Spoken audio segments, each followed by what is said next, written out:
వివేక్ని పట్టుకుంటే మీ మంత్రిని మొన్న ఆయన చూస్తే నవ్వు వచ్చింది నాకు. ఆయన తిరుగుతూ ఉన్నాడు, మహిళలు అడ్డం వచ్చారు. ఏమాయి సారు 2 నెలలకెళ్ళి రోడ్ లేదు మన్ను లేదు ఏం చెప్తున్నావు అన్నారు. గవర్నమెంట్ అడుకోపో అంటుండు. నువ్వేరా గవర్నమెంట్ నైనా, నువ్వే మంత్రివి, నువ్వే గవర్నమెంట్ మర్చిపోయి నువ్వు అంటే ఇంకా కేసీఆర్ ముఖ్యమంత్రి ఉన్నాడు, ఇంకా సుమనే ఎమ్మెల్యే ఉన్నాడు, వాళ్ళని అడుకోపోరు అన్నట్టున్నది. ఏం చెప్పాలి మళ్ళీ వీళ్ళతో కొట్లాడాలి మన కర్మ.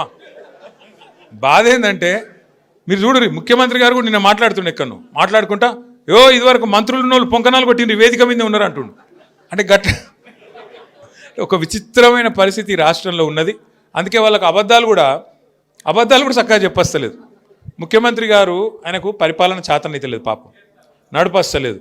ఆయన బాధ వర్ణనాతీతంగా ఉంది. ఆయన ఎవడు గుర్తుపడతలేడు ముఖ్యమంత్రిగా. ఇంకా పెద్ద బాధ ఏమిటిదంటే పేర్లు మర్చిపోతారు. మర్చిపోతే ఆయన కోపం వస్తుంది, జైల్లో పెడతాడు. పేర్లు మర్చిపోతే జైల్లో పెడతాడు. ఇట్లా నడుస్తున్నది. అందుకే ఇప్పుడు ఏంది కొత్తగా ఒకటే పల్లవిగా అందరు కాంగ్రెస్లో ఒకటే పల్లవి ఎత్తుకున్నారు.